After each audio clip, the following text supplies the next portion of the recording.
ఈ వీడియో చూసే ముందు ఒక లైక్ కొట్టి జై శ్రీరామ్ అని కామెంట్ చేయండి. సెప్టెంబర్ 2వ తేదీన సోమవారం నాడు సోమవతి అమావాస్య వచ్చింది. అమావాస్య కంటే ఈ సోమవతి అమావాస్య చాలా శక్తివంతమైనది. ఎందుకంటే సోమవారం కలిసి వచ్చే అమావాస్యను సోమవతి అమావాస్య అని అంటాము. సోమవారం అంటే నాకు చాలా ఇష్టమైన రోజు కాబట్టి సోమవారం వచ్చే అమావాస్య చాలా శక్తివంతమైనది. ఈ సోమవతి అమావాస్య అంటే ఆ పరమేశ్వరునికి ప్రీతికరమైన ఈ రోజున ప్రతి ఒక్కరూ ఇంట్లో పూజ చేసుకోవడానికి ప్రయత్నించండి. ఈ రోజున చేసే పూజల వల్ల మీ ఇంటికి ప్రాప్తిస్తుంది. మీ ఇంటిపై శివుని ఆశీర్వాదం ఈశాన్య మూలన ఈశ్వరుని దిశగా పరిగణిస్తారు. కాబట్టి ఈ అమావాస్య రోజున సాయంత్రం సమయంలో మీ ఇంట్లో ఉన్న ఈశాన్య దిశలో ఆవు నెయ్యితో ఒక దీపాన్ని ఇలా చేయడం వల్ల ముక్కోటి దేవతలు అందరూ సంతోషిస్తారు. ముఖ్యంగా ఈ సోమవతి అమావాస్య రోజున ఆ పరమేశ్వరుడు ముక్కోటి దేవతలతో కలిసి ఉండటం కాబట్టి ఇంతటి పవిత్రమైన రోజున శివాలయానికి వెళ్లి శివునికి అభిషేకం చేస్తే ఫలితం లభిస్తుంది. సమస్యలతో ఇబ్బంది పడే ఈ అమావాస్య నాడు శివునికి అభిషేకం చేస్తే మంచి ఫలితం ఉంటుంది. ఆవుపాలతో అభిషేకం చేస్తే మీ ఇంట్లో కష్టాలు లేకుండా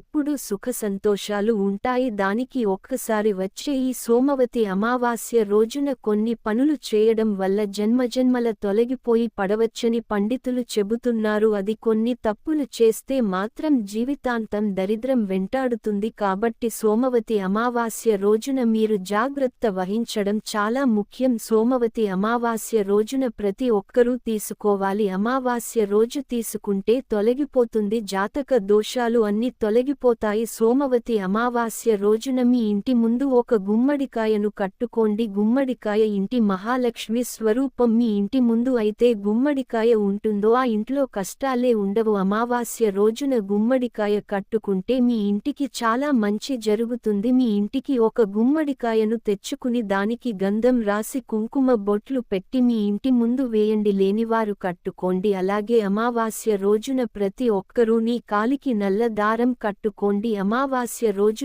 నీ పైన దృష్టి పడకుండా మీరు చేసే పనిలో ఎలాంటి అడ్డంకులు లేకుండా ఉంటాయి. అలాగే అమావాస్య రోజున ఇంట్లో ఉన్న ప్రతి ఒక్కరూ ఖచ్చితంగా తల స్నానం చేయాలి. ఎందుకంటే మన మీద పడే చెడు దృష్టి అంతా మన తలవెంట్రుకలకు అతుక్కొని ఉంటుంది. కాబట్టి ప్రతి అమావాస్య రోజున ఖచ్చితంగా తల స్నానం చేయాలి. లేకపోతే మిమ్మల్ని దరిద్రం వెంటాడుతుంది. ముఖ్యంగా ఈ అమావాస్య నాడు తలకు నూనె పెట్టుకోకూడదు. నూనె అంటే ఏసని దేవుని స్వరూపం కాబట్టి ఈ రోజున తలకు నూనె పెట్టుకుంటే చాలు వెంటాడుతాయి. ఈ అమావాస్య రోజున భార్యాభర్తలిద్దరూ శారీరక సంభోగానికి దూరంగా ఉండాలి. ఎందుకంటే ఈ సమయంలో సంచరిస్తూ ఉంటాయి. కాబట్టి అమావాస్య నాడు కలయికతో జన్మించిన మీ బిడ్డ శారీరక వైకల్యంతో జన్మించేవచ్చు. అమావాస్య నాడు మాంసం తినడం మానుకోండి. ఈ రోజున మాంసాహారం తింటే అనారోగ్యమే. అలాగే బియ్యం కందిపప్పు అలాగే మీ వాకిలిని శుభ్రం చేసుకుని చెల్లించాలి ఉంది. కానీ ఇంటి ముందు మాత్రం ముగ్గులు వేయకండి. అమావాస్య రోజున ఇంటి ముందు ముగ్గు ఉంటే దుష్టశక్తులు ఇంట్లోకి అడుగు పెడతారు. కాబట్టి అమావాస్య నాడు ఇంటి ముందు వెళ్ళకండి. జాతకంలో కుజ దోషాలు వల్ల వివాహ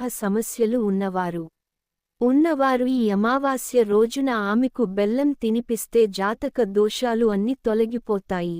తినకూడదు. అలాగే అమావాస్య నాడు ఏదైనా అమ్మవారి ఆలయానికి వెళ్లి పెరుగన్నం నైవేద్యంగా పెడితే మీ కష్టాలన్నీ తీరిపోతాయి. అయితే ఎప్పుడూ డబ్బు సమస్యలు ఉంటాయి. అలాంటి వారు ఈ అమావాస్య నాడు అమ్మవారికి సమర్పించిన గుడిలో నిమ్మకాయ దీపం వెలిగించిన మీ ఇంట్లో డబ్బు కష్టాలు ఉంటాయి. రావి చెట్టులో విష్ణు దేవుడు కొలువై ఉంటాడు. కాబట్టి ఈ అమావాస్య రోజున మీ ఇంటి గుమ్మానికి కడితే మీ ఇంట్లో ఉన్న దుష్టశక్తులను తొలగిపో ముక్కోటి దేవతలు మీ ఇంట్లోకి అడుగు పెడతానని పండితులు సూచిస్తున్నారు. అమావాస్య రోజున ఎక్కువగా దుష్టశక్తులు సంచరిస్తూ ఉంటాయి. కాబట్టి పిల్లలను బయటకు తీసుకురాకూడదు. అమావాస్య రోజున సాయంత్రం సమయంలో ఇంటిని శుభ్రంగా తుడుచుకోవాలి. గంధంతో హోమని రాయండి. అమావాస్య రోజున ఇలా చేస్తే మీ బీరువాలో లక్ష్మీదేవి నివాసం ఉంటుంది. తద్వారా ఇక మీ ఇంట్లో డబ్బు సమస్యలు ఉండవు. చీమలకు పంచదారను ఆహారంగా వేయండి. ఇలా చేస్తే ఎలా ఉంటుంది? అమావాస్య రోజున కత్తిరించుకోవడం చేయకూడదు. అలాగే తులసి ఆకులను తుంచకూడదు. అమావాస్య నాడు దేవుని కూడదు. అమావాస్య రోజున మీ ఇంటి ముందు